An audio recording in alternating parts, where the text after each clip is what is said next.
नमस्ते, प्रणाम, हर हर महादेव। हम गीतकार कृष्णा कैचा और आज बहुत खुशी के बात देखो रोहित राजा जी के स्टूडियो में देखी सब कोई भरल बा। बिक्की बाबू और सुमन जी, सोनू सनेही जी और वो नाम नंदू जी, डिजिटल नंदू जी। अच्छा, हीरो बाबू है देखी हमारे बता दे रहे हो नाम मासूम हमारे कवि जी है मासूम नितेश जी।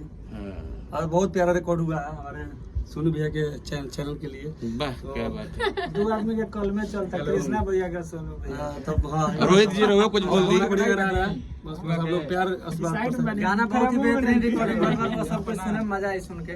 गर्दा बका गर्दा गाना चैनल पर आता है। गर्दा बकवानी गंदा तीर म्यूजिक पर आई देखी। चलिए ठीक बा। जय माता दी। हरा जय माता दी। रोहित रिकॉर्ड पटना में तीर लगाओ स्वागत। रिकॉर्डिंग कराए।